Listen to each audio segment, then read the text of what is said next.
Ronza, I need to pick up where we left off, though, because we talked about all the assets and the money and all that stuff, all left brain stuff. Let's hop over to the right brain and let's talk about the kids, man. Yeah. Right? So this is come on. I mean, this is the most important part of it. So if you have kids and you're splitting up, let's take down these walls as well. So the first thing I want to talk about is the legal stuff. So let's get into the legal elements of this.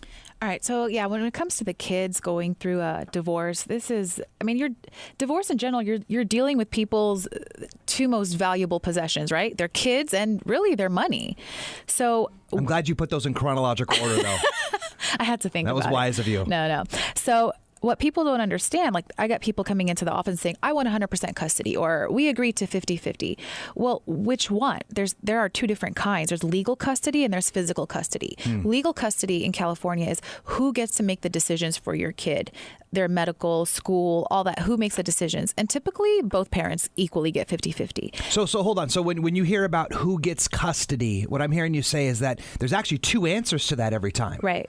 There's the legal one, and then there's the physical one. Exactly. Interesting. So legally, a lot of times it's split up 50-50 from the court's perspective. Right. Both parents should be involved in the decision making for every child, right? Unless what's a caveat to that? Like someone's not mentally fit, or not mentally fit, hasn't made good judgment, doesn't have good judgment. Okay. Then So if through the hearings or proceedings or whatever, they smear that parent's ability to. Right. Or if the parent's not present in the child's life. Okay. So one parent, the other parent will What about like drug, alcohol, stuff like that? Does that still allow them to have the legal or?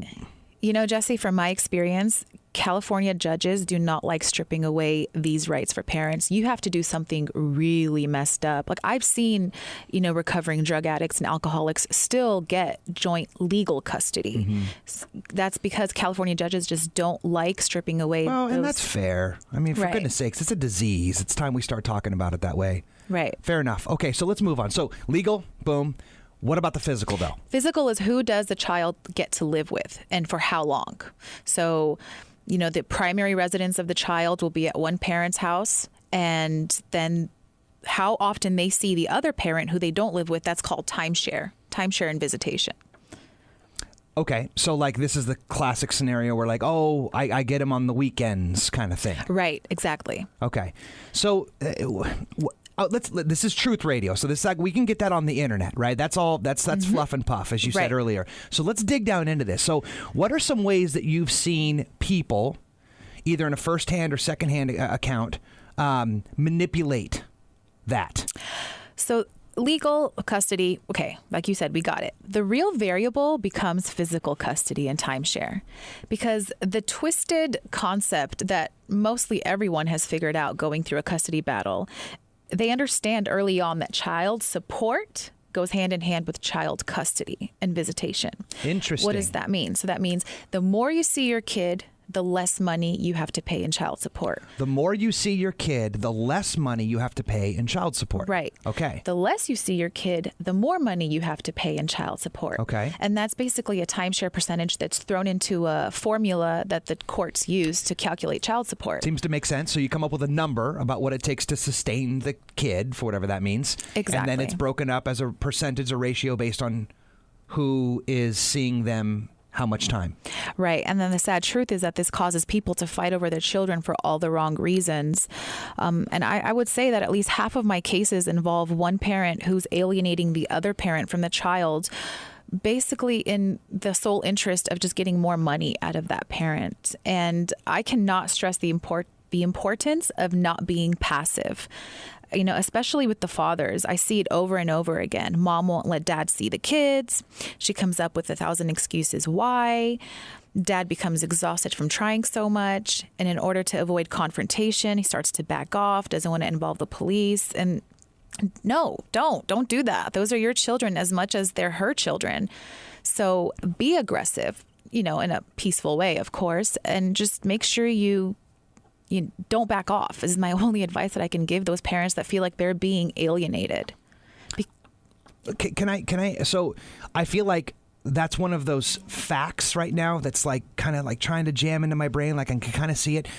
Is there like a personal experience you have I mean, I don't like drop names or anything, but like I almost feel like I could, it would lock home if there was like an example you could kind of give me of how you saw that kind of go down. Is that asking too much? No, I mean, no names, of course, right. But, generally speaking, and it's not just one particular case, it's so many of them. Like I said, the mom doesn't let the dad see the kid, right? Right. But the dad doesn't know, and this is the point I'm kind of trying to get at, is that this is sort of the games that get played, right? So, you right? I mean, right? I'm not overstepping my boundary here. It's like you could see those games kind of going down. And what's the husband want to do? Back up. I don't want the cops involved. I don't want drama. I don't want my kid to see the stuff. Little do they know, there's like a narrative that's being sort of drawn. Especially when used against them. Especially when the number one excuse that moms give as to why they can't see the kid is, oh, well, little Johnny doesn't want to see you. Little Johnny doesn't want to go with you. Well, little Johnny's like 5. He can't make the decision as to whether or not he wants to go see his dad. What does a 5-year-old know? Who's going to buy him, ice cream that day? And they're parroting what their mom's telling them. Exactly. And there's a lot of brainwashing that goes into it. And unfortunately, the court system, you really have to prove it. You have to prove it in court, or at least convince the judge, like, this is what's going on. We have a parent alienating a child from the other parent. And it's tough, but like I said, it requires a lot of persistence. So what are some things, helpful tips, if you want to frame them that way or whatever, that someone can do if they're listening to this right now and they're like, whoa, like their awareness light goes on, like, hang on, well, that's me. That's happening right now in my situation. Like I heard you say earlier, be aggressive. Right. So maybe is it cool to kind of go down that rabbit hole, maybe just one foot further? So a lot of times, and I'll say parents, because it's not just the fathers that get alienated. A lot of the times parents lose hope because they went to court one time and the judge ruled in favor of the other parent. And they're just like, okay, what's the point of going back to court? They're not going to do anything for me. The system's messed up. I've heard it all, right? However old your child is, subtract that from 18, which is adult age. And that's how many more years you're going to have to be going through this. So why not draw the line now, even if it requires going to court 2 times, 3 more times, as many times as it takes to draw that line and let the other parent know, like, no, that's not what's going to happen. Otherwise, it could get worse. Your child will drift farther and farther apart from you because a lot of the times these children don't know that what mommy's doing or what daddy's doing. And to the child, it just seems like, oh, well, dad didn't come to see me. They don't know that mom didn't let dad come see you. So go back to court. It's there for a reason. Don't get discouraged and seek out attorneys. Go talk to attorneys who can help you. Yeah, you're kidding if you think you could do this on your own. And if one person's playing games, there's a very good chance they're getting some coaching already. Perhaps, yeah. I've seen it. Right. So, and I don't want to go trying to keep this as simple and stupid as possible, but I know there's also mediation, right? So it's like maybe just recognize the existence of that instead, like so that we don't go down the whole court thing. Like, is there another option for folks to kind of work out stuff like this? Okay, so best case scenario, plan A, parents come to an agreement, like a visitation plan, a parenting plan. That gets you a point right there. Thanks. Yeah. That never happens. Right. Rarely ever.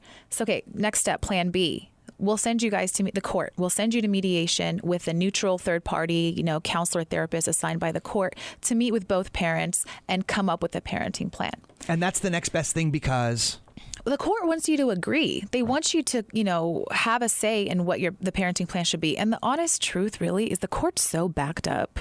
If you can deal with your own problems on your own before you walk into that courtroom, even better, so that they don't have to deal with it. Everyone's backed up. The clerks, the judges, the resources are, the budget cuts. So go to mediation, try to figure it out. And then if you still disagree and you still can't come up with a parenting plan, then come back into this courtroom and we'll try to, litigate it. Yeah. And I again, this is above my pay grade to suggest this, but my understanding is that mediation can be favorable also in how much it might cost people. A lot of times that there's an opportunity to kind of figure things out a little more chill from the whole like out of pocket deal. And then also like it's your whole situation is not in the hands of somebody totally outside of your thing, right? I mean, that's scary. Right. So I tell my clients, I tell everybody, why leave your fate in the court's hands? Right. You should have control over your own fate. You know what? Suck it up, compromise a little bit, give a little to get a little, and come up with your own agreements and put this, behind you, because you don't want to leave it up to a judge.